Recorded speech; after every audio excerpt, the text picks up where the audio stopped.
Amen. Alors on se souvient de notre verset du dimanche matin. Qui s'en souvient? Oh, j'ai l'impression de vous coincer là, ça commence mal, hein? Je vous colle dès le début. On cite en général un verset, vous vous souvenez? Le dimanche matin, je suis dans... Ah, ça y est, ça vient, voilà. Je suis dans la joie quand on me dit « Allons à la maison de l'Éternel ». Et je pense que dans notre cœur, oui, il y avait de la joie, de l'enthousiasme. Il a fallu de la préparation. Pour les parents qui ont des petits, il a fallu préparer les petits. C'est un investissement, mais ça vaut la peine de s'investir pour nous retrouver ensemble afin de chanter notre Dieu, alléluia, et de le proclamer, de dire qu'il est le roi de gloire, alléluia, et qu'il a bien l'intention de nous bénir ce matin. Mais finalement, on est venu pourquoi ce matin? On n'est pas tellement venu finalement pour nous, on est venu pour lui, Jésus. Et le culte d'adoration qui plaît à Dieu, c'est quand nous lui offrons nos louanges, nos actions de grâce, n'est-ce pas vrai? Nos remerciements, notre cœur, c'est comme un réengagement. Et quand on prend la scène, on se dit, Seigneur, aide-moi, tu vas le faire. Tu vas m'aider pour que, au cours de la semaine là, qui va venir, de lundi, mardi, mercredi, etc., je sois à la hauteur de la vocation qui est la mienne en Jésus. Amen. Hein? Alors on va profiter de ces moments pour oindre d'huile Claude. On va prier pour lui. Et puis, savez-vous que nous avons un invité ce matin? Amen, hein, on est content d'avoir Nicolas avec nous. Et je vois Mélanie là-bas aussi. Alléluia. Et les enfants, soyez bénis au milieu de nous. Amen. Amen. Bonjour à tous. Une tête nouvelle sur l'estrade. Alors voilà, je vous prie de m'excuser s'il y aura quelques petits loupés, quelques petits ratés, mais je pense que ça ne doit pas être un frein pour votre louange personnelle. Voilà, nous, on est juste là pour vous encourager à louer, mais on n'est pas là pour créer une louange dans votre cœur. Parce que normalement, quand on est racheté, quand on est enfant de Dieu, il y a déjà la louange qui déborde du cœur. Alors voilà, nous, on est juste des instruments, des voix, pour en plus aider. Voilà. Le premier chant, c'est « Règne en moi ». Et c'est vrai qu'il y a encore aujourd'hui beaucoup de monarchies dans le monde. Mais qui sont ces rois comparés au roi des rois, au seigneur des seigneurs? Et voilà, dans le monde entier, tu es souverain sur chaque personne, mais même sur la création, sur chaque torrent, le soleil couchant, le soleil levant. Voilà, alors chantons de tout notre cœur.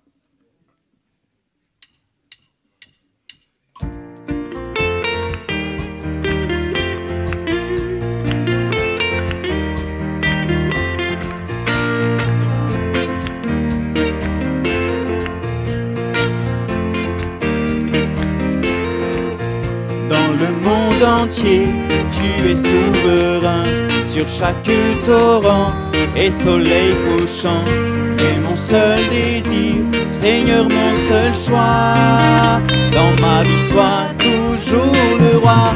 Oui, règne en moi par ton pouvoir, veille sur mes rêves, sur mes heures noires. Tu es Seigneur de tout en moi, dans ma vie sois toujours le roi.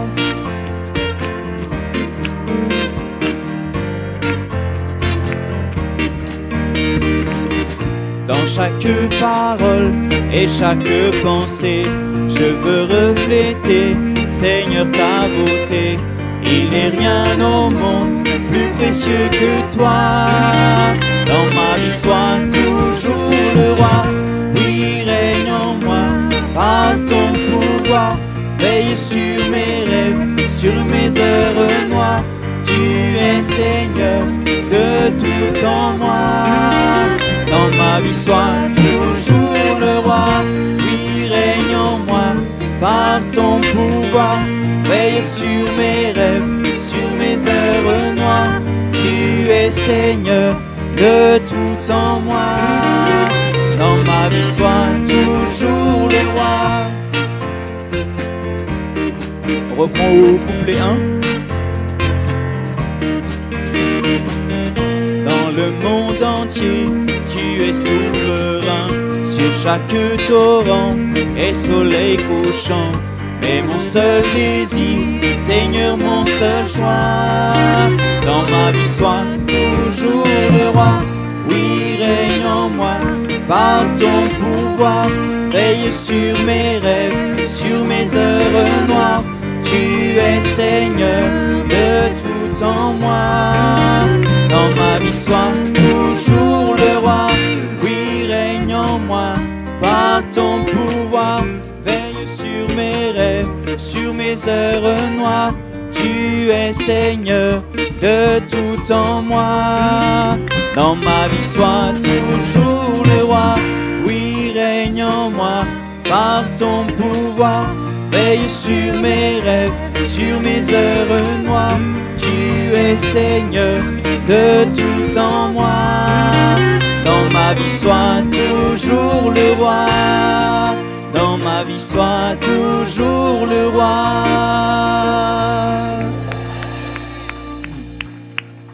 Amen. Amen.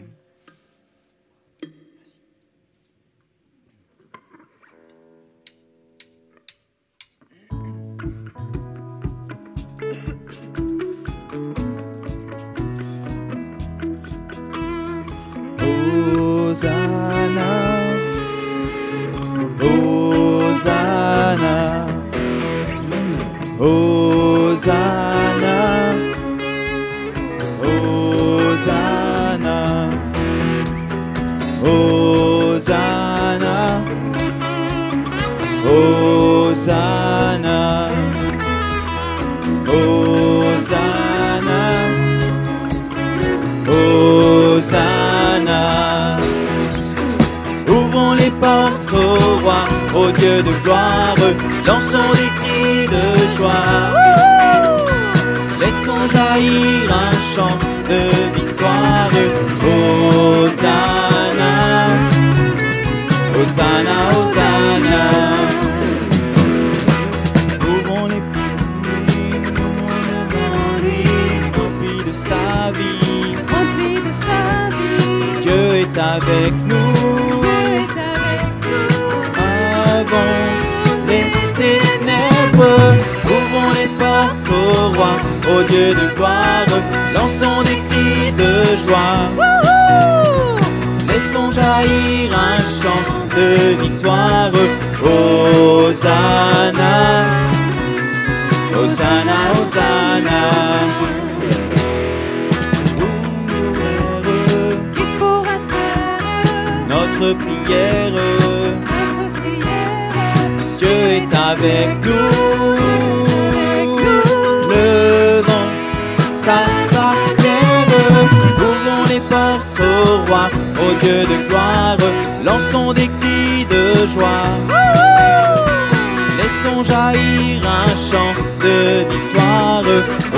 Hosanna, Hosanna, Hosanna. Dansons devant lui, Dansons devant lui, rempli de sa vie. rempli de sa vie. Dieu est avec nous. Dieu est avec nous. Chantons sa louange. Ouvrons les portes au roi, au Dieu de gloire. Lançons des cris de joie. Laissons jaillir un chant de victoire. Hosanna, Hosanna, Hosanna. Ouvrons les portes au roi, au Dieu de gloire. Lançons des cris de joie. Laissons jaillir un chant de victoire. Hosanna, Hosanna, Hosanna.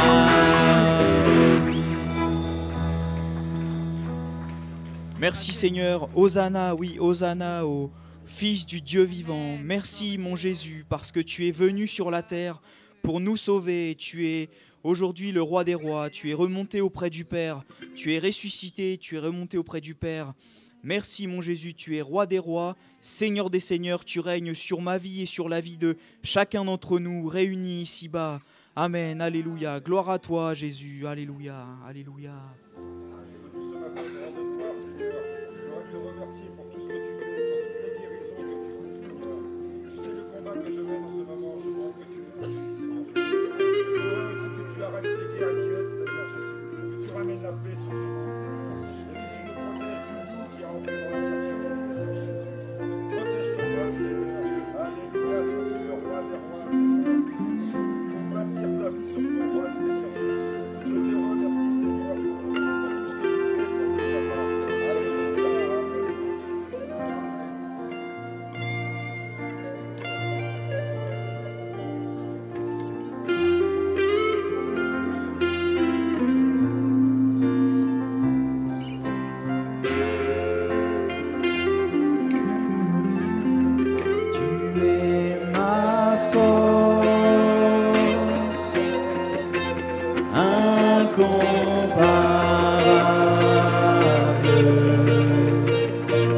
es l'espoir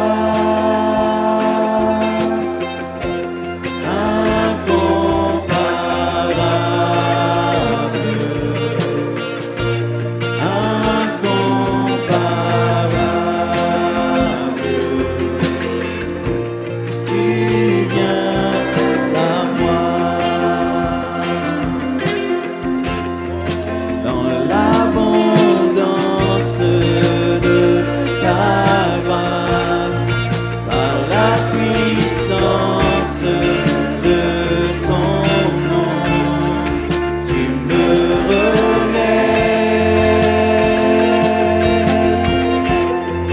tu me relèves dans l'abondance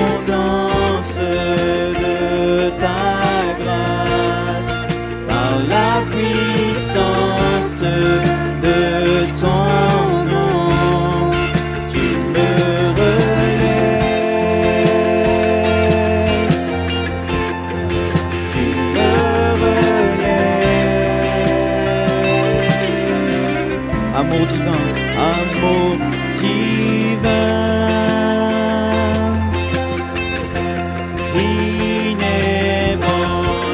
inébranlable,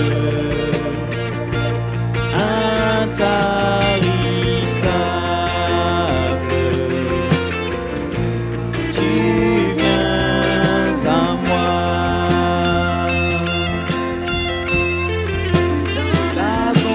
L'abondance de ta grâce, par la puissance de ton nom, tu me relèves, tu me relèves dans l'abondance de ta grâce, par la puissance de ton nom, tu me relèves,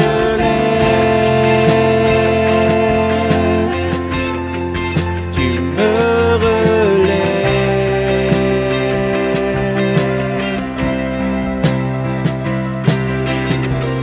Ta bonté, Seigneur, s'élève jusqu'aux cieux.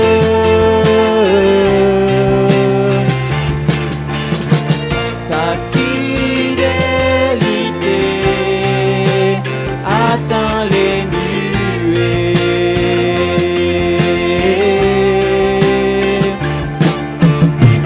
Ta bonté, Seigneur, s'élève jusqu'aux cieux.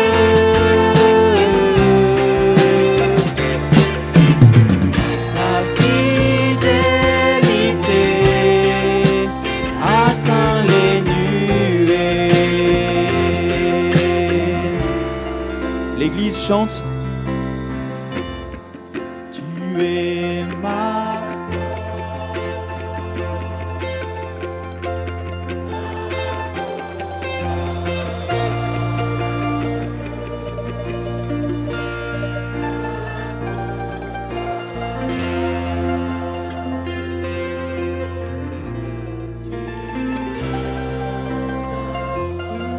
Tu es l'espoir.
pour apporter la lumière à tous ceux qui sont perdus.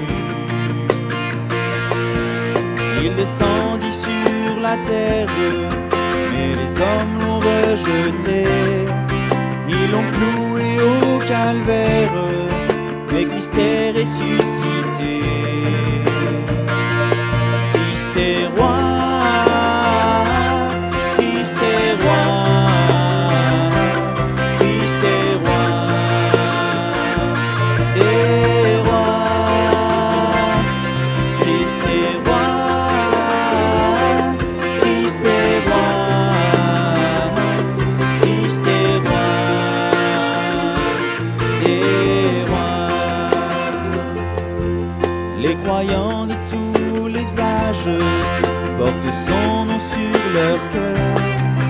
Dans l'épreuve, ils gardent courage, car en Dieu est un sauveur.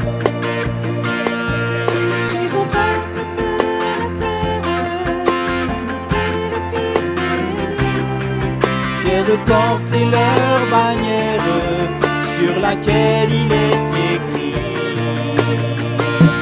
Christ est roi, Christ est roi, Christ est roi, est roi, Christ est roi, Christ est roi, Christ est roi,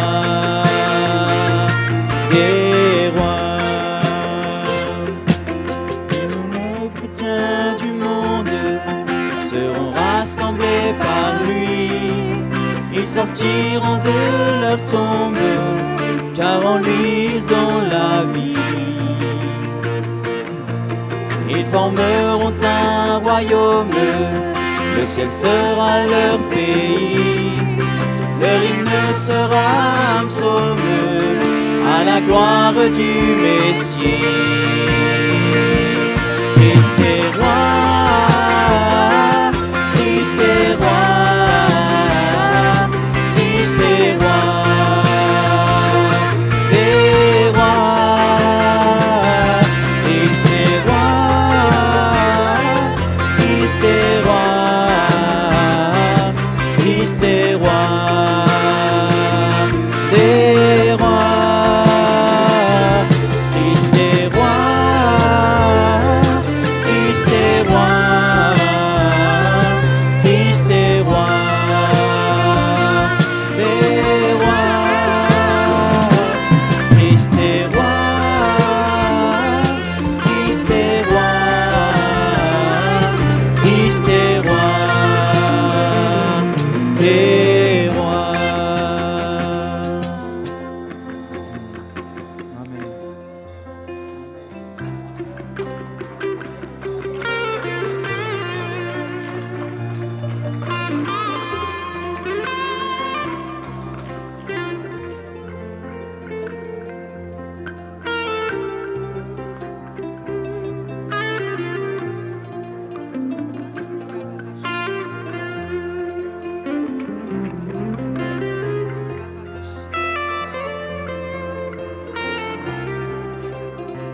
Amen.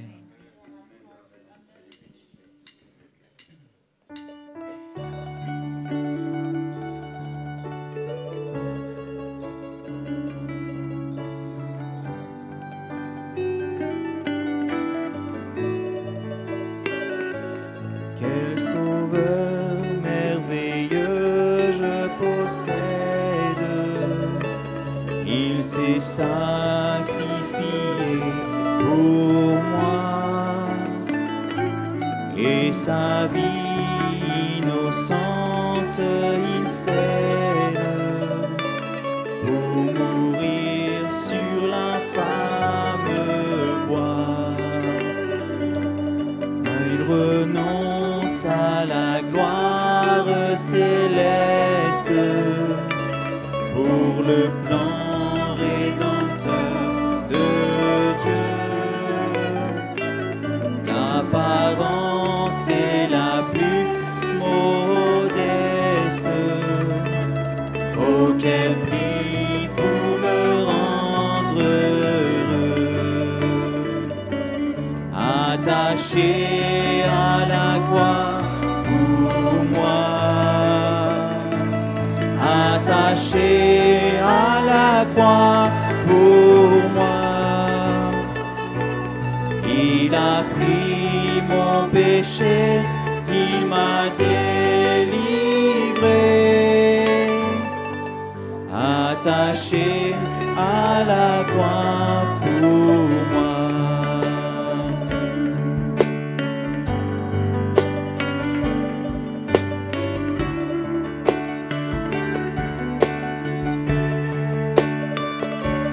Maltraité, innocent pour ma vie, pour mes iniquités brisées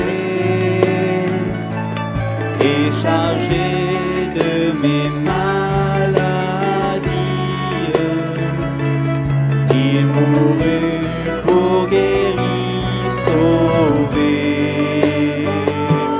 Attaché à la croix pour moi, attaché à la croix pour moi. Il a pris mon péché, il m'a délivré, attaché à la croix pour moi. Attaché à la croix pour moi, attaché à la croix pour moi. Il a pris mon péché, il m'a délivré, attaché à la croix pour moi. On prend le premier couplet. Quel sauveur merveilleux je possède. Il s'est sacrifié pour moi et sa vie innocente il cède pour mourir sur l'infâme bois. Il renonce à la gloire céleste pour le plan rédempteur de Dieu. L'apparence est la plus modeste. Oh, quel prix pour me rendre heureux. Attaché à la croix pour moi, attaché à la croix pour moi. Il a pris mon péché, il m'a délivré, attaché à la croix pour moi.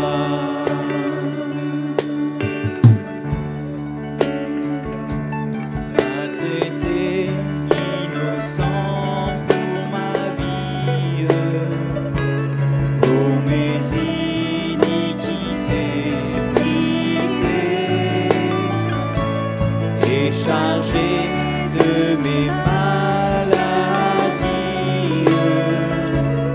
Il mourut pour guérir, sauver, attaché à la croix pour moi,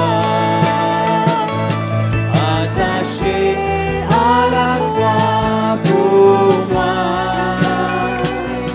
Il a pris mon péché, il m'a délivré, attaché à la croix pour moi.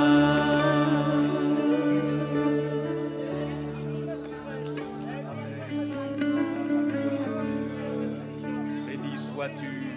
Amen, on le bénit, on l'adore, on le loue. Alléluia. Alors on va laisser maintenant toute la place à notre cher frère Nicolas. On a été bénis vendredi, pour ceux qui étaient là, vraiment. Vraiment, on a reçu une parole qui nous a fait du bien. Et on est ressorti vivifié, fortifié. Merci Seigneur. Amen. On remercie nos amis musiciens aussi, nos chantres. Thibaut, tu as été bien. Amen. On te bénit aussi. Amen. Voilà, que Dieu nous bénisse et bénisse son serviteur. Amen.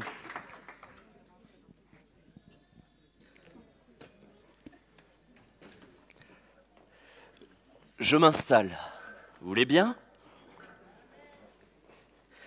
Très heureux de vous retrouver. C'est pas juste une formule de politesse, hein. Vous savez que l'église d'Elbeuf est toujours dans notre cœur. Nous vous aimons. Nous aimons même ceux que nous ne connaissons pas parce que nous croyons que nous sommes tous et toutes enfants de Dieu. Alléluia.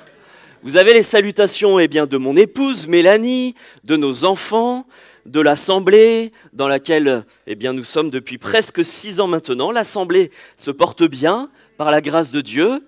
Il y a des défis, mais avec la grâce et avec l'assistance du Seigneur, les défis aussi sont relevés grâce à lui. Merci pour vos prières. Nous ne vous oublions pas. J'espère que vous ne nous oubliez pas non plus, parce que, parfois on dit loin des yeux, loin du cœur, mais je ne suis pas convaincu. Loin des yeux, mais dans nos prières, quand même. Nous prions pour vous, donc nous espérons que vous priez pour nous et pour l'Église. Et si vous ne le faites pas, j'espère que vous êtes en train de culpabiliser.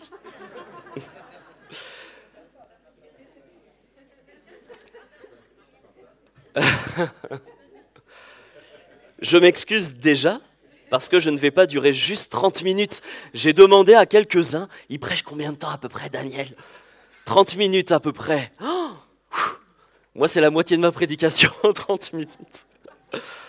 Donc, je ne vais pas durer 1 heure, hein, mais 55 minutes, c'est bien. Voilà. Non, je vais essayer d'avancer. Mais ceci dit, je veux quand même interpeller, même si, voilà, c'est ma façon d'être aussi, d'être dans l'humour. Mais l'humour n'enlève pas le spirituel. Et il ne faudrait pas peut-être que mon humour de temps en temps fasse croire que ce n'est pas sérieux ce que l'on va partager. La parole de Dieu, c'est toujours sérieux. C'est toujours solennel. Et ce n'est pas parce qu'on est plein de joie que ce n'est pas moins solennel. La parole de Dieu, elle doit être écoutée avec attention. Ne vous focalisez pas peut-être sur là mon humour de 2 minutes, mais focalisons-nous sur ce que je vais dire et ce que la parole de Dieu nous dit. C'est ça le plus important. Il ne faudrait pas ressortir de ce lieu en se disant « Ah, le frère, il était bien, il était sympathique. » Bah oui, mais il a prêché sur quoi? Je ne sais plus. Mais il était sympa. Ah, ce serait dommage. Surtout que, Mélanie, tu t'en vas déjà? Aux toilettes? Pour Anaya, je le dis quand même, parce que ceux qui sont là ne voient pas, alors ils se disent, mince, il l'affiche. La parole que le frère a donnée, de la part du Seigneur, m'encourage vraiment. Parce que ça va exactement dans le sens du message. Moi, j'aimerais te poser la question ce matin, mon frère, ma sœur, as-tu la foi?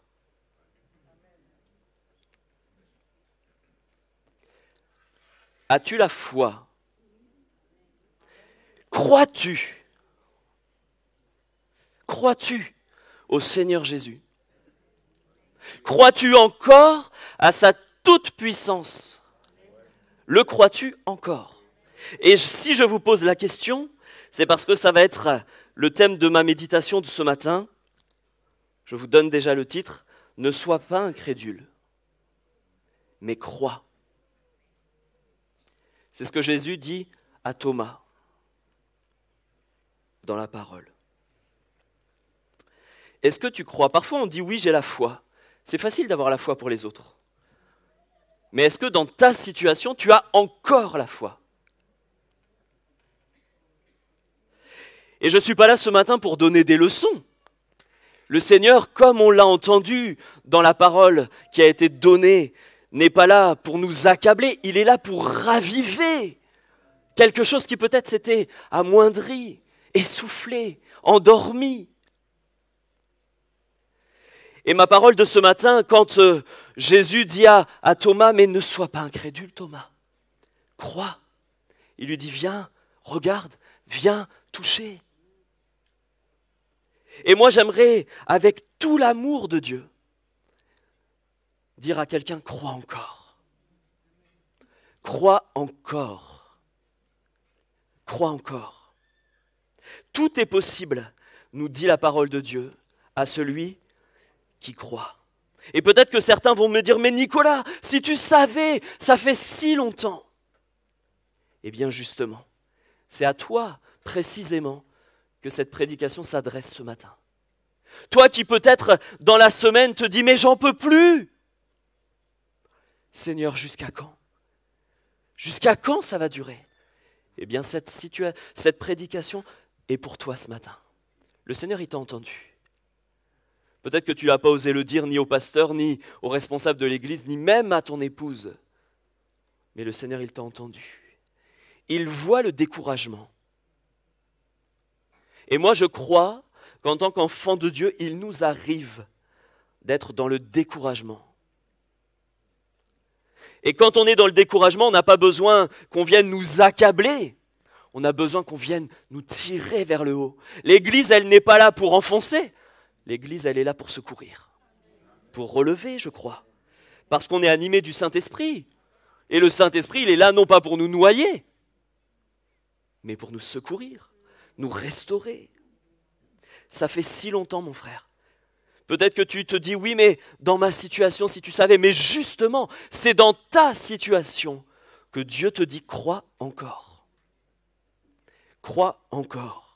Et j'aimerais partager ce passage, vous connaissez tous, dans Exode chapitre 2, versets 23 à 25, quand le peuple, il était là oppressé depuis tant et tant d'années.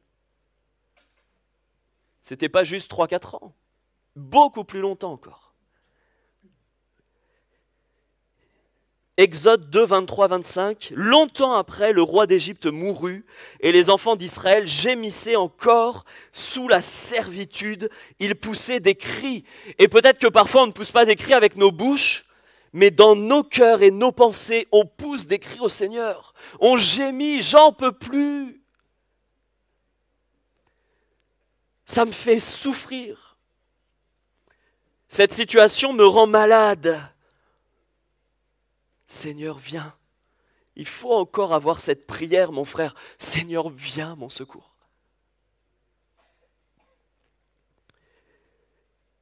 Ils gémissaient encore sous la servitude, ils poussaient des cris. Ces cris que leur arrachait la servitude montèrent jusqu'à Dieu. Et c'est pour ça que je te dis, demande encore au Seigneur, parce qu'il entend. Il n'est pas sourd à ta prière. Il n'est pas sourd à ta souffrance. Dieu entendit leur gémissement et il se souvint de son alliance. N'a-t-il pas fait une alliance avec toi? Par son sang? Le sang de Christ. Cette nouvelle alliance. Il se souvint de son alliance avec Abraham, avec Isaac et avec Jacob. Dieu regarda les enfants d'Israël et il en eut compassion. Dieu te regarde encore. Dieu a encore compassion de toi. il a fait une alliance avec toi. Il n'a aucune envie de t'abandonner. Il n'a aucune envie de te voir te perdre, faire naufrage dans la foi. Voilà pourquoi il utilise un pasteur, de loin, là où il y a le vent qui souffle, pour te dire « Crois encore ». Crois encore. Tout est possible à celui qui croit.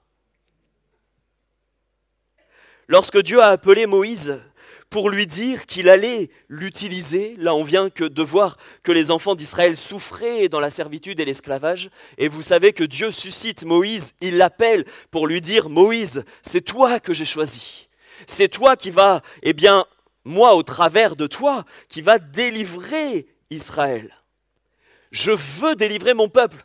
Je veux le délivrer de la servitude. Je veux intervenir en sa faveur par une main forte et puissante. »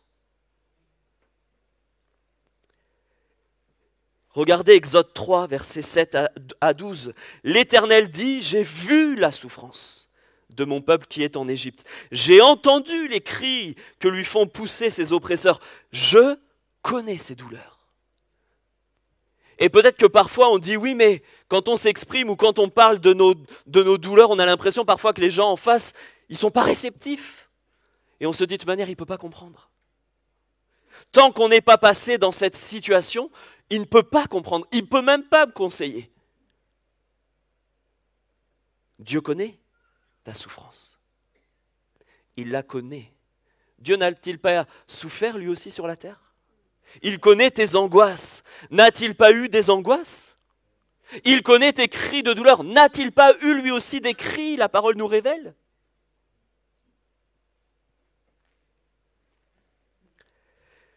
Je connais ces douleurs. Et c'est à toi qu'il s'adresse. Alors je ne vais pas citer ton prénom parce que je ne sais pas, je ne te connais pas. Mais en tout cas, Dieu cite ton prénom ce matin. Et il te dit, écoute bien. Écoute bien ce que le frère va dire, parce que c'est moi qui parle. Verset 8, « Je suis descendu pour le délivrer de la main des Égyptiens et pour le faire monter dans un bon et vaste pays, dans un pays où coule le lait et le miel, dans les lieux qu'habitent les Cananéens, les Hétiens, les Amoréens, les Phéréziens, les Héviens, les Jébusiens. » Dieu, il a mieux que tes gémissements à t'offrir. Mais pour cela, il te demande, s'il te plaît, relève la tête. Arrête de regarder ta souffrance. Parce que quand je regarde ma souffrance, mes yeux sont portés sur moi-même. Et la délivrance, elle ne viendra pas de toi-même. La délivrance, elle viendra de l'Éternel. Lève les yeux encore. Lève les yeux encore. Et peut-être que tu n'as plus levé les yeux depuis un certain temps, mais il te dit, mon enfant, mon fils, ma fille, lève encore les yeux ce matin. Et que le Saint-Esprit, au travers de la parole qui est prêchée, puisse susciter tout à nouveau un acte de foi. Ça fait combien de temps que tu m'as plus demandé ? Combien de temps que tu n'as plus osé demander pour ce sujet en particulier ? Mais ce matin, je t'encourage à avoir un acte de foi. Verset 9, « Voici les cris d'Israël sont venus jusqu'à moi. J'ai vu l'oppression que leur font souffrir les Égyptiens. » Je ne sais pas de quelle manière tu es oppressé. Ça peut être une oppression au travail, ça peut être une oppression dans ton corps, ça peut être une oppression dans ton âme. Parfois on a le sourire, mais derrière, on est dans la souffrance. Peut-être que les gens s'arrêtent à ton sourire, mais Dieu voit au-delà. Parce qu'il te connaît. Le Seigneur te dit, je t'ai vu, je t'ai entendu, je connais. Je ne sais pas ce que vous lui avez dit dans la semaine, je ne sais pas même ce matin, alors que je suis en train j'ai commencé à partager avec vous. Peut-être que certains se sont dit des choses dans leur cœur, Dieu les entend. Il te demande d'arrêter de raisonner avec ton esprit humain, mais reçois la vision par le Saint-Esprit. Mes frères, vous le savez, notre chair, elle va toujours nous entraîner loin des choses de Dieu. Et quand on raisonne avec notre esprit humain bien limité, eh bien il ne peut pas nous élever vers le miraculeux, vers le divin.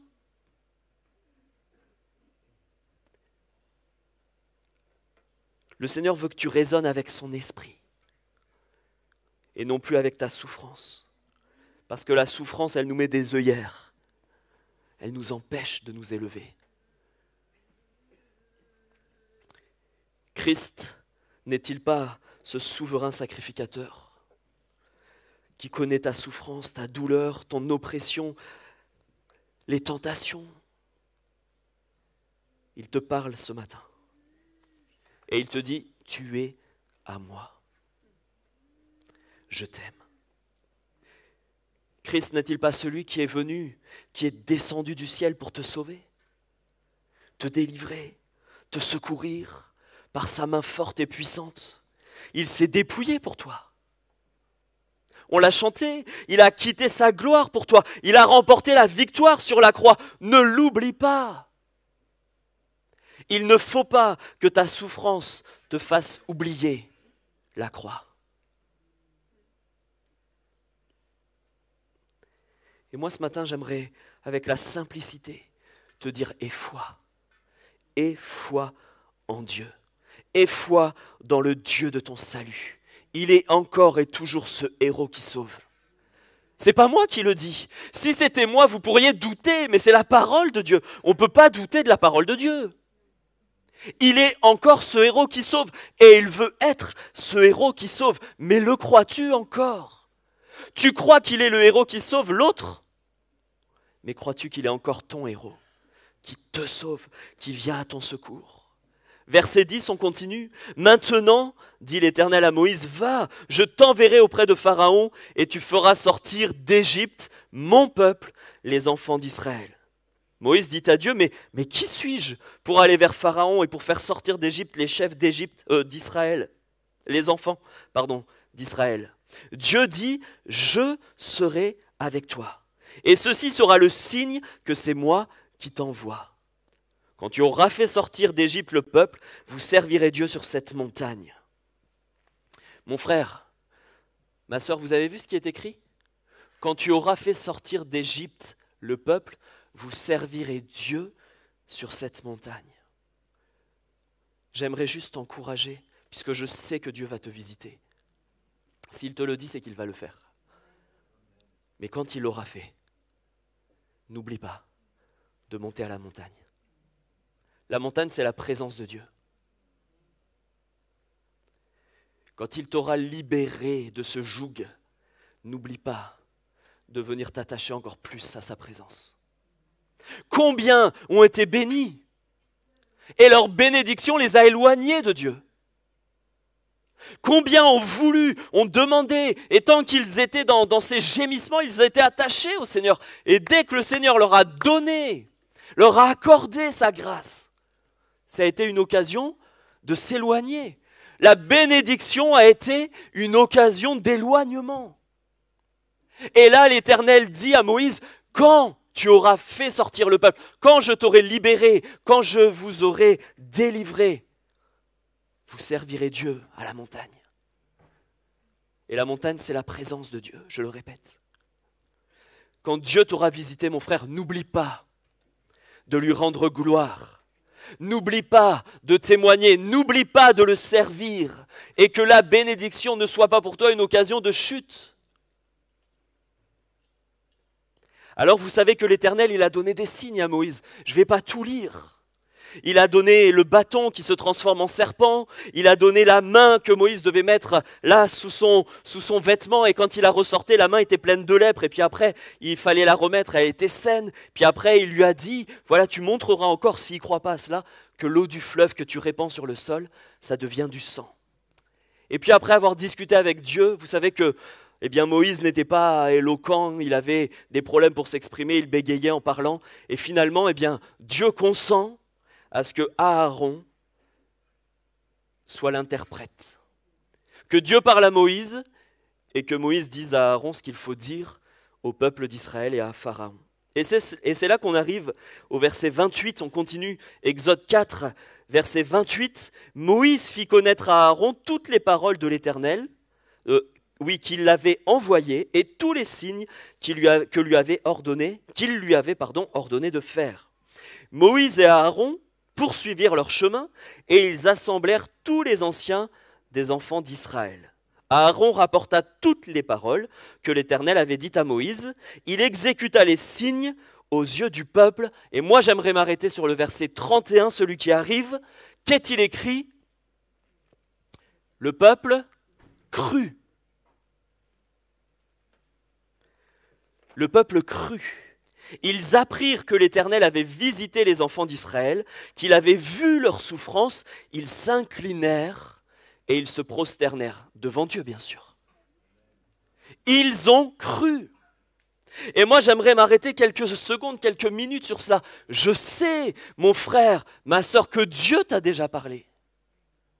Il t'a déjà dit que dans ta situation précise, il viendrait à ton secours. Il t'a déjà dit qu'il entendait tes gémissements. Il te l'a déjà dit, et peut-être même que c'est ce que tu es en train de te dire au moment où je commence à parler depuis tout à l'heure. Peut-être que tu te dis, mais ça, le Seigneur, il me l'a déjà dit, mais il n'y a rien qui s'est passé. Je suis toujours dans mes gémissements. Je suis toujours dans ma souffrance. Je suis toujours dans mon handicap, dans ma maladie. Je suis toujours tout seul, sans enfant. Je suis toujours dans ma dépression. Ça, il me l'a déjà dit, mais il n'y a rien qui a changé. Et pourtant, j'aimerais te dire, comme les enfants d'Israël, à un moment donné, tu y as cru. Tu y as cru de tout ton cœur. Quand Dieu t'a dit, quand Dieu t'a parlé, quand il t'a dit « je vais intervenir », tu y as cru. Et de la même manière que les enfants d'Israël, ils se sont inclinés, ils se sont prosternés devant Dieu qui allait les visiter. Toi aussi, tu l'as fait. Tu as servi Dieu de tout ton cœur avec la foi qu'il allait intervenir. Le Seigneur sait. Mais qu'en est-il aujourd'hui? Tu y as cru hier. Tu y as cru peut-être il y a 10 ans, parce que parfois la promesse est longue avant l'accomplissement. Mais aujourd'hui, as-tu toujours foi que Dieu peut intervenir et qu'il veut intervenir? As-tu toujours foi dans la parole qu'il t'a donnée dans le passé? Ou doutes-tu? Crois-tu que tu t'es trompé? Tu l'as peut-être même dit aux autres, tu l'as peut-être confessé par la foi il y a des années, mais aujourd'hui, tu n'y arrives plus à le confesser. Parce que tu doutes. Le temps est passé. Et le temps a égrené ta foi. Et quand on dit, as-tu la foi? Bien sûr, j'ai foi dans le Seigneur Jésus. Bien sûr, il est mon sauveur. Mais est-ce que dans ta situation, là, précise, que le Saint-Esprit est en train de te révéler, est-ce que tu y crois encore? Et si le Seigneur m'a demandé de préparer ce message pour toi, c'est que tu sais comme moi que tu n'y crois plus.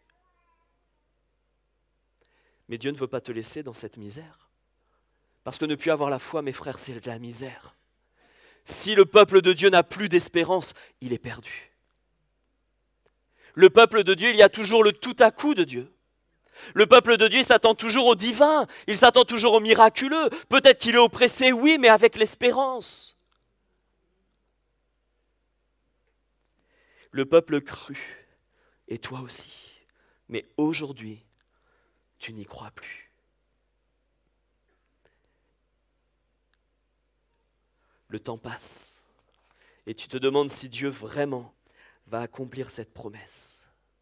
C'est exactement ce qui s'est passé avec les enfants d'Israël. Vous savez, à partir du moment où Moïse a été voir Pharaon pour lui dire, voilà, il va falloir que tu nous laisses au nom de l'Éternel, etc. Pharaon, il dit, mais t'es fou ou quoi? Je ne le connais pas, ce Dieu-là, et puis vous êtes des paresseux, je ne vais pas aller vous laisser partir.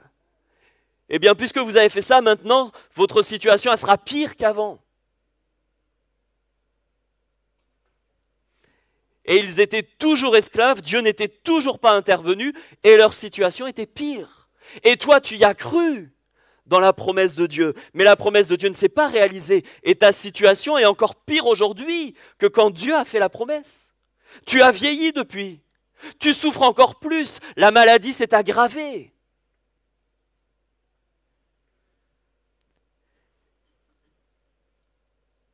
Mais est-ce que Sarah et Abraham, dans leur âge avancé, est-ce que c'était un problème pour Dieu? Dis-moi. Est-ce que c'était un problème pour Dieu? Non. Il n'y a aucun problème. Est-ce que Lazare, dans le tombeau, depuis 4 jours, qui sent mauvais, ta situation, peut-être qu'elle sent mauvais à tes yeux, est-ce que c'était un problème pour Dieu? Est-ce que c'est un Dieu différent ou est-ce que c'est le même Dieu? C'est le même Dieu. C'est le même Dieu, mon frère, ma sœur. Voilà pourquoi laisse le Saint-Esprit ranimer la flamme dans ton cœur.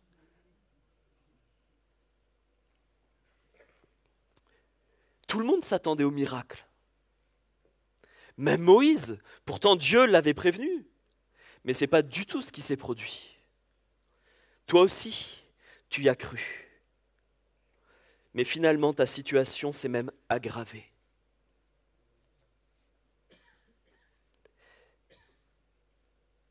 La déception. Au début, peut-être que tu te levais pour l'imposition des mains, peut-être que tu demandais aux uns et aux autres de prier pour toi. Mais il n'y avait rien à la clé. Ou en tout cas, il n'y avait rien de visible, de palpable. Ce qui fait que maintenant, tu préfères rester assis, même plus demander qu'on prie pour toi. Parce que tu as encore peur d'être déçu.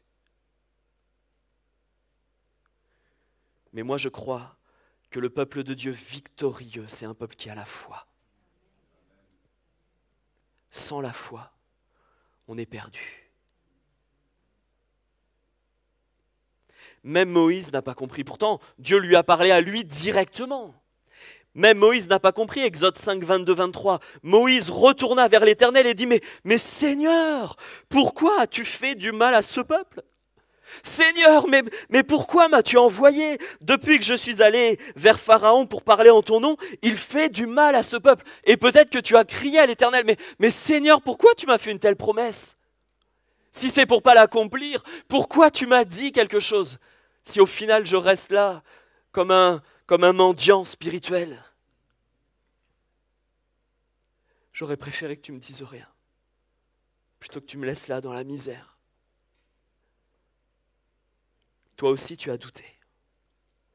Toi aussi, tu doutes en regardant tes circonstances, en regardant ta souffrance, en regardant ton âge, en regardant ton entourage, en regardant ta vie, en regardant la vie de tes enfants. Parce que peut-être c'est sur tes enfants que Dieu t'a fait une promesse. Et aujourd'hui, quand tu regardes l'état de tes enfants, tu te dis, mais quand Dieu m'a fait la promesse, ils étaient encore tendres à l'évangile. Ils auraient pu se convertir. Mais aujourd'hui...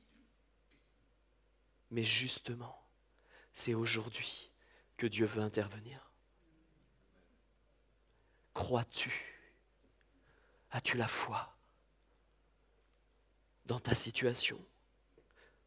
Arrête de dire, mais Seigneur, elle est où ta promesse? Arrête de dire, mais Seigneur, elle est où cette promesse? Comment continuer à croire si tu ne m'éclaires pas?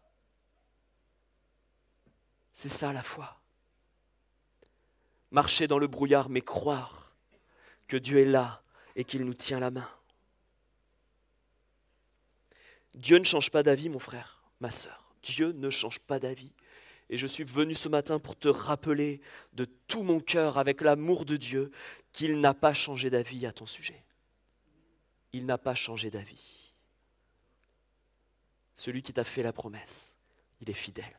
Et il va veiller à ce qu'elle s'accomplisse. Voilà pourquoi il veut susciter tout à nouveau la foi. Vous connaissez cette parole qui dit que, eh bien, si on s'approche et qu'on demande, mais qu'on doute, qu'on ne s'attende pas à recevoir quelque chose. Et le Seigneur te demande de revenir de tout ton cœur avec une foi qui confesse la victoire.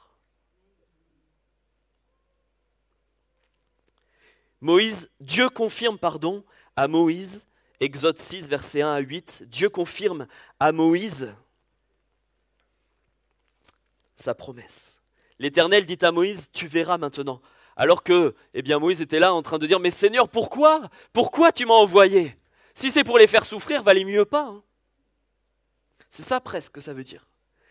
Et l'Éternel confirme à Moïse et il lui dit, tu verras maintenant ce que je ferai à Pharaon Une main puissante le forcera à les laisser aller. Une main puissante le forcera à les chasser de son pays. Dieu parla encore à Moïse et lui dit, « Je suis l'Éternel.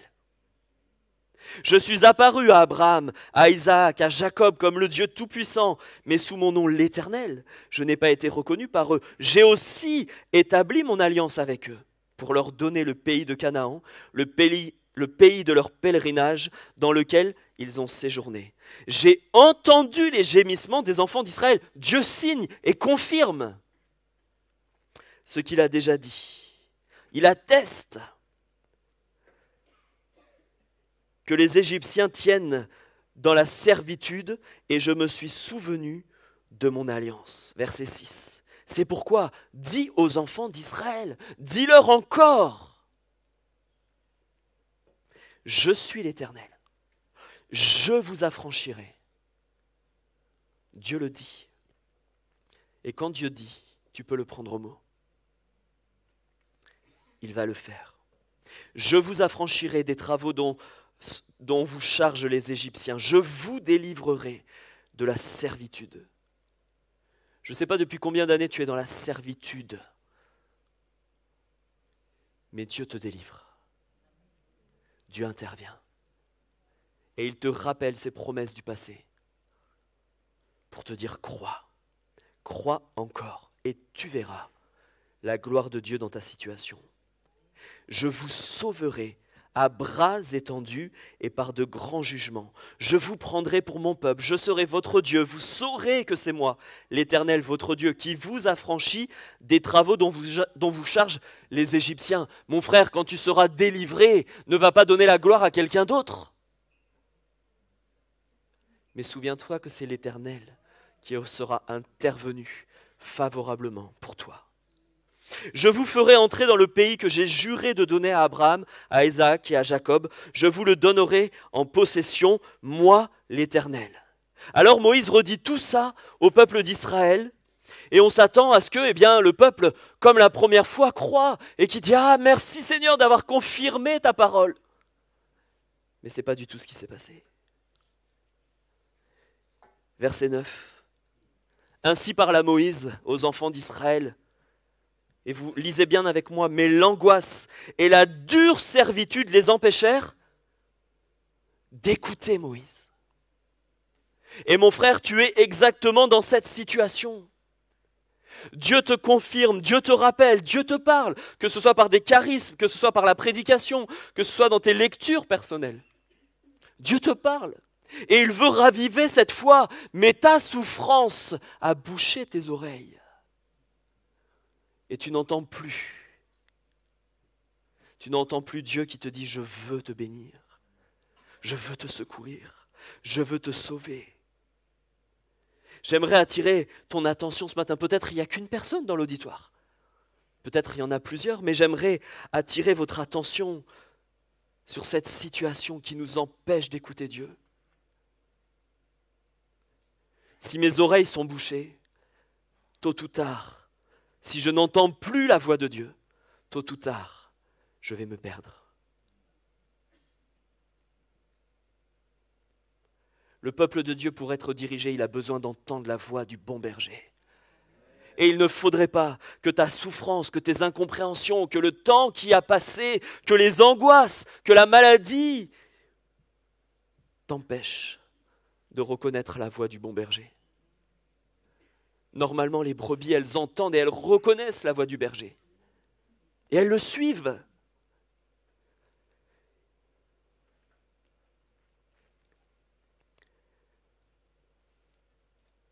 Pourtant, j'aimerais te rappeler que tu aimes le Seigneur de tout ton cœur, je le sais. Et Dieu le sait. La souffrance ne veut pas dire que tu ne crois plus en Dieu. Bien sûr que tu crois en lui. Mais la souffrance fait que. Et puis le temps qui a passé fait que maintenant, sur ce sujet-là, sur cette situation précise, l'étincelle s'est éteinte. Et si c'était le temps ce matin où le Saint-Esprit soufflait sur cette étincelle, moi je crois que Dieu n'éteint pas le lumignon qui fume, mais il souffle dessus pour le raviver. Je ne suis pas en train de te dire que quand tu vas rentrer à la maison, tout sera libéré, tu auras vécu la délivrance. C'est pas ça que je suis venu te dire ce matin. Je suis venu te dire, crois encore. Peut-être que Dieu va te délivrer là pendant le culte. Gloire à Dieu. Peut-être que ce sera ce soir à la maison ou cette semaine ou plus tard. Mais avec la foi ravivée, tu seras capable encore d'avancer. Et ce matin, le Saint-Esprit ravive cette étincelle. Parce que peut-être que tu as le sourire sur le visage, mais tu es un chrétien en souffrance. Et peut-être que même certains prient pour les autres, de tout leur cœur et avec foi. Et ils voient même des exaucements dans la vie des autres pour qui ils ont prié. Mais cette situation te pèse, te fait souffrir. Tu es un chrétien en souffrance. Combien de fois on a vu des pasteurs prier pour les âmes? Les âmes ont été guéries, libérées, alors qu'eux-mêmes étaient dans la maladie. Mais vous savez, c'est la foi qui fait toute la différence.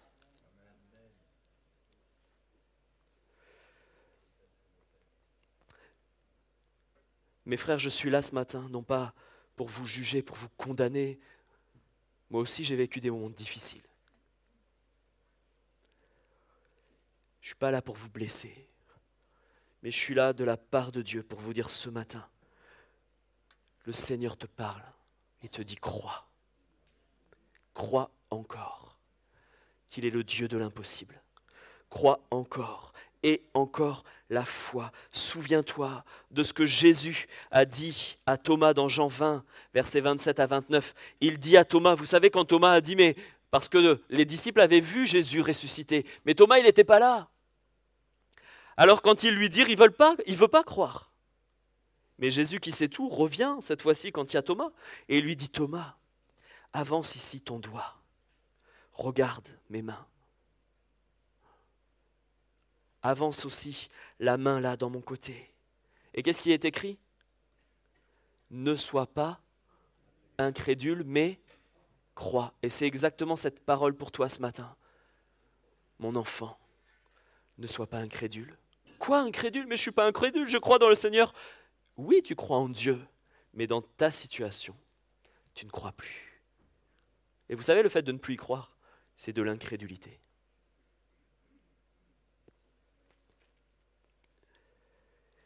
Celui qui s'approche de Dieu doit croire que Dieu est celui qui est le rémunérateur, qu'il donne, qu'il accorde. Il faut croire que le Seigneur, dans ta situation, est vainqueur de toute façon. Le diable ne peut pas enlever les promesses de l'Éternel. Le monde ne peut pas enlever les promesses de l'Éternel. La seule personne qui peut empêcher que le plan de Dieu s'accomplisse, tu sais c'est qui? C'est toi. C'est moi, dans ma situation. Je peux faire obstacle à ma propre bénédiction.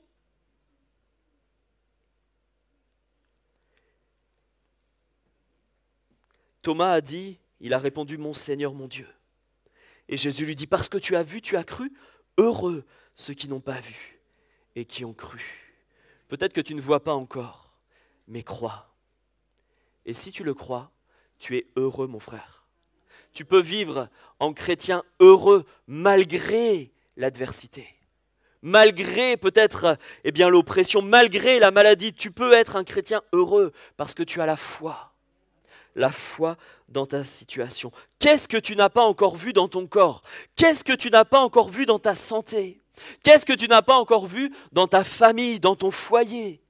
Qu'est-ce que tu n'as pas encore vu auprès de tes enfants, dans ton travail, dans ton église? Qu'est-ce que tu n'as pas encore vu et que pourtant le Seigneur t'invite à croire de tout ton cœur, à croire tout à nouveau, à croire comme autrefois. Heureux ceux qui n'ont pas vu. et qui pourtant croient. Mes frères, je prie de tout mon cœur pour que nous fassions partie de ceux qui sont heureux. Heureux de croire même s'ils ne voient pas. De ceux qui ont la foi, peut-être malgré l'adversité, malgré les circonstances de la vie, malgré le temps qui s'écoule, mais qui croient. Qui croient en leur Sauveur. Ah mon frère, je prie ce matin pour que le Seigneur souffle sur ta vie. Un vent de renouveau. Et que cette étincelle, tu as même l'impression que l'étincelle est morte. Elle est éteinte, mais moi je ne crois pas. Je ne le crois pas. Peut-être qu'elle est amoindrie, mais le Seigneur va souffler dessus. Mais pour cela, il faut que tu lui présentes.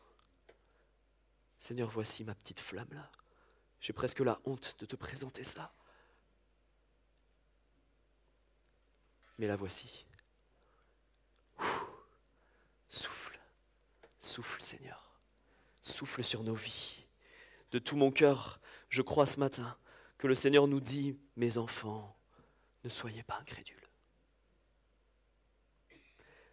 La foi pour le frère qui est malade, c'est bien, mais il faut que tu aies la foi pour ta vie, la foi pour ton foyer.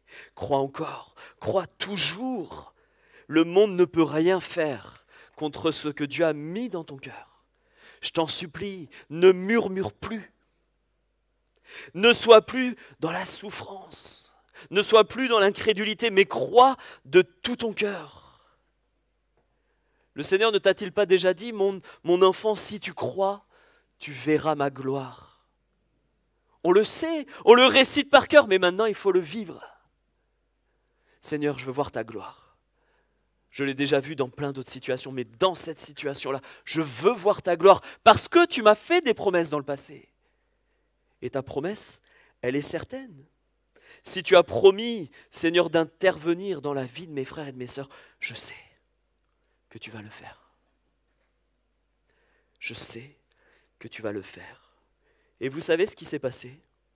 Dieu a accompli sa promesse pour le peuple d'Israël. Pourtant, leur situation s'est empirée.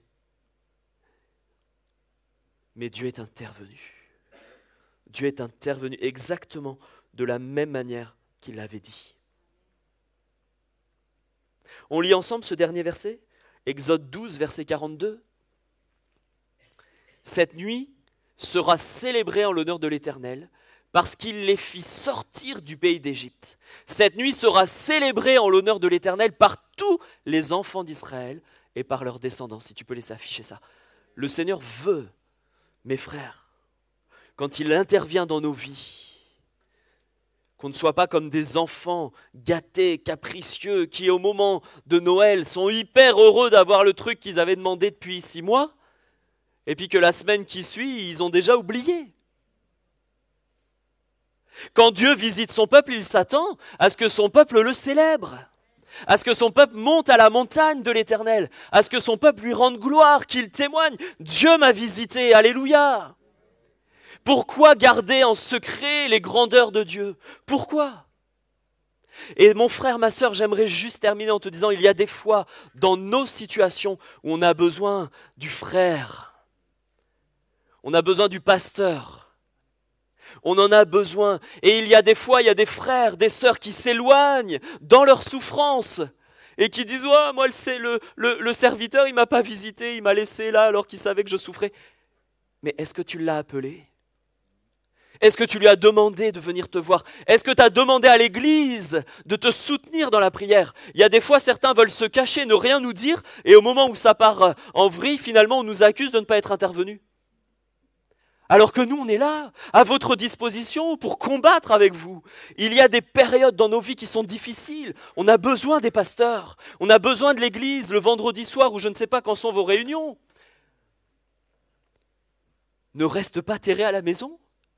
Mais viens te présenter devant tous et dire, mes frères et sœurs, j'ai besoin des prières de l'Église.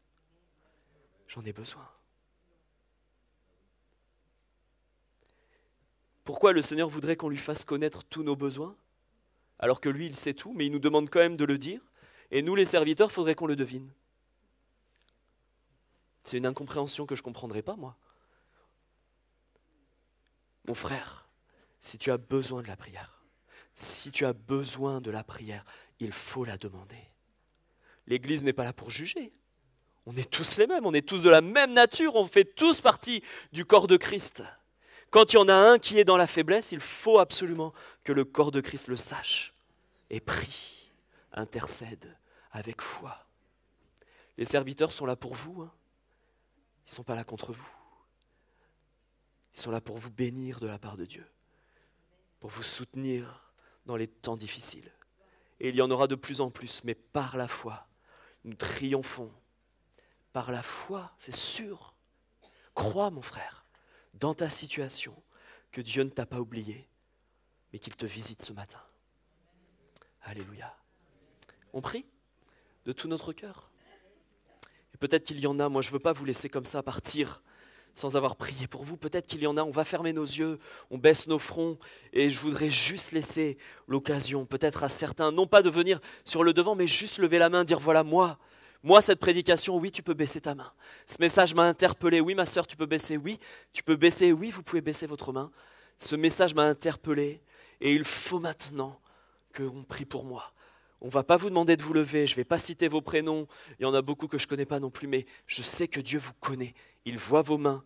Et quand vous levez la main, eh bien, oui, vous pouvez la baisser. Quand vous levez la main, c'est non pas en moi qu'il faut avoir foi, mais c'est dans le Seigneur Jésus qu'il faut avoir foi. Peut-être que c'est ton corps, oui, tu peux baisser la main. Peut-être que c'est ton corps, peut-être que c'est celui de tes enfants. Peut-être que c'est, oui, tu peux baisser ta main. Peut-être que c'est ta vie spirituelle, peut-être que c'est la vie spirituelle de tes enfants. Mais crois encore, et il agira. Alléluia. Je vais prier pour tous ceux qui ont levé la main, et on va demander au Seigneur de vous faire du bien. Et croyez-le, les frères, croyez-le de tout votre cœur, qu'il vous fait du bien, tu peux baisser la main. Qu'il vous fait du bien à l'instant même, oui, tu peux baisser la main. Qu'il vous fait du bien à l'instant même et qu'il vous visite, oui, tu peux baisser ta main. Toi aussi, ma sœur, tu peux baisser ta main, oui, tu peux baisser ta main. Oui, au fond, tu peux baisser ta main aussi. Oui, tu peux baisser ta main. Le Seigneur nous visite maintenant et il souffle de son Saint-Esprit. La seule personne qui peut freiner, oui, vous pouvez baisser la main au fond. La seule personne qui peut te freiner, c'est toi. Alors ne sois pas un obstacle à l'œuvre de Dieu, mais au contraire, capitule. Oui, tu peux baisser ta main. Capitule et tu dis Seigneur, je veux te faire confiance tout à nouveau. Alléluia. Seigneur, nous bénissons ton nom ce matin et nous croyons encore que tu es tout puissant. Rien n'est impossible à l'Éternel. Nous le confessons, nous le croyons de tout notre cœur. Bénis Seigneur les frères, les sœurs qui dans leur situation ont encore levé la main ce matin. Je te demande d'intervenir de la même manière que tu l'as fait pour moi quand j'ai vécu des temps difficiles, des temps de troubles, des temps de doute, des temps de souffrance. Mais Seigneur, tu m'as fait grâce et je te prie de leur faire grâce. Je te prie de les bénir et de raviver l'étincelle, Seigneur, qui est dans leur cœur. Merci parce qu'ils sont présents et tu parles à ceux qui sont là. Et je te bénis encore de les visiter, d'intervenir. Peut-être que tu vas exaucer leurs prières aujourd'hui, que ton nom soit béni. Mais peut-être que tu vas leur demander de marcher encore un petit peu sur les eaux. Eh bien Seigneur, donne-leur la force d'avancer encore un pas, encore un jour. Tu as dit à chaque jour suffit sa peine. Nous voulons avoir foi en toi. Seigneur, ravive la flamme. Ravive l'étincelle et que ton peuple soit un peuple de vainqueurs, non pas par nos forces, mais par la foi que tu nous communiques. Au nom de Jésus, guéris celui qui est malade, s'il te plaît. Donne encore un enfant à celui qui en veut un enfant, à celui à qui tu as fait une promesse. Donne un mari, donne une épouse à celui qui en réclame un pour ta gloire, Seigneur. Je te prie de ramener les enfants, les brebis perdues, de ramener les enfants prodigues, ceux pour qui on prie depuis des années, afin qu'ils reviennent à la bergerie. Seigneur, que le cœur des pères, que le cœur des mères soit dans la paix, parce que tu interviens toujours dans le nom de Jésus. Dans le nom de Jésus, et même si la maladie est incurable, moi je crois en la bénédiction, en la grâce, en la guérison divine. Au nom de Jésus, nous proclamons que par la foi, nous obtenons encore ce que tu nous as promis. Visite ton peuple, visite ton peuple, visite ton peuple ce matin et souffle du Saint-Esprit au nom de Jésus-Christ, pour ta seule gloire, Seigneur. Amen, amen, amen.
Je pense que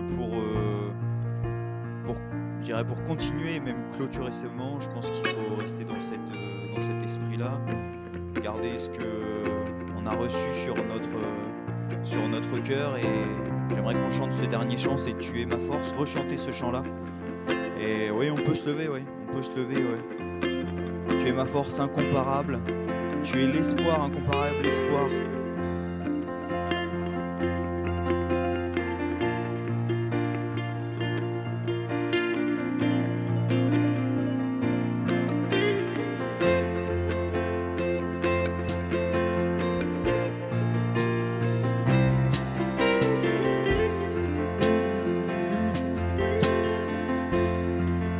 Tu es ma force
puissance de ton nom.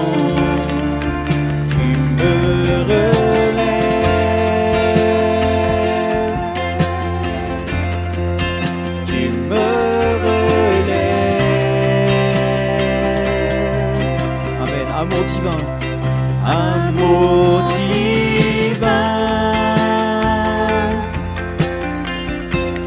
inébranlable,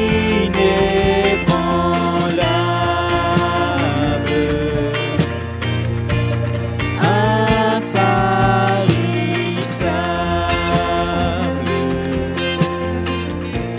Tu viens à moi dans l'abondance de ta grâce, par la puissance de ton nom, tu me relèves,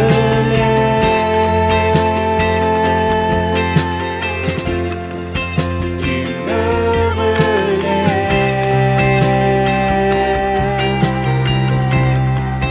dans l'abondance de ta grâce, par la puissance de ton nom, tu me relèves,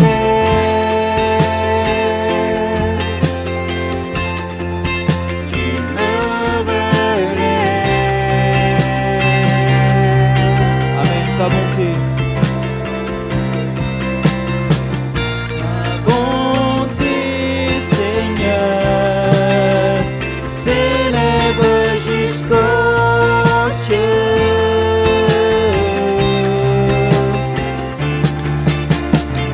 Ta fidélité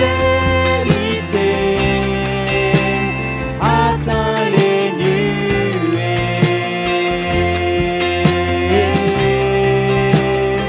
Ta bonté, Seigneur, s'élève jusqu'aux cieux.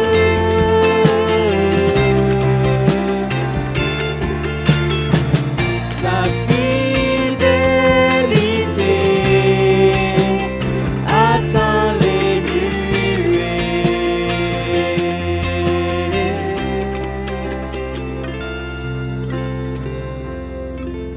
Tu es ma force,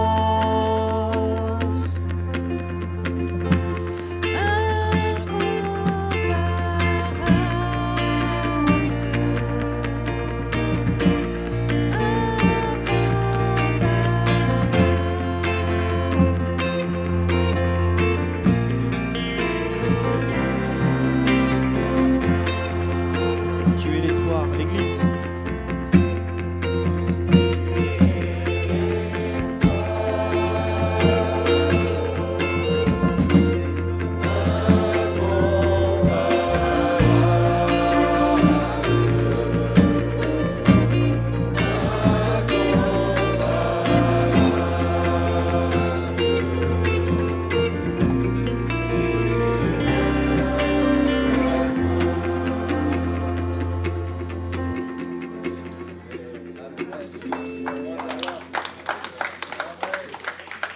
Gloire à Dieu. Amen. Un grand merci au Seigneur, un grand merci à Nicolas de nous avoir partagé ces bonnes paroles de la part du Seigneur. Amen. On salue aussi tous nos amis qui nous visitent, peut-être pour la première fois, la deuxième ou la troisième. Vous êtes les bienvenus dans ce lieu. Amen. Alors on a pas mal de choses à voir ce matin. Vous êtes encore dans la patience. Oui, vous allez tenir bon. Alors, 2 événements aussi, donc que vous puissiez prévoir dans vos plannings. On va accueillir le groupe Solidéo, auquel Naomi est rattachée d'ailleurs. Donc, ce sont des jeunes chrétiens qui parcourent les villes de la France pour interpréter des chants de louanges. Ils seront à peu près une vingtaine, nous les accueillerons dans les maisons. Donc, on va vous proposer d'accueillir quelques jeunes chez vous et puis voilà, de bien les héberger, de bien vous en occuper. Et puis, on a prévu un camp église aussi dans la région du 9 au 11 juin. Donc, vous prévoyez ça aussi dans votre agenda. Il n'y a rien de mieux que des camps d'église. Parce que là, on peut vivre des temps particuliers. Le matin, on est ensemble dans la prière, dans la parole. L'après-midi, il y a des activités diverses, des jeux, tout ça. Et on fait des veillées de prière, des veillées avec la prédication, de veillées pour rechercher le baptême du Saint-Esprit. On va se faire du bien. Donc, on vous proposera aussi des fiches d'inscription. Voilà. Alors, séance photo, je vous le rappelle, le 12 février de 14 h à 16 h 30. Vous pourrez, voilà, on va vous prendre en photo, ça va être super. Et puis, ça permettra aussi de financer le rassemblement ECHO qui aura lieu à Clermont-Ferrand pour nos jeunes gens. Alors, souvenez-vous de la rencontre.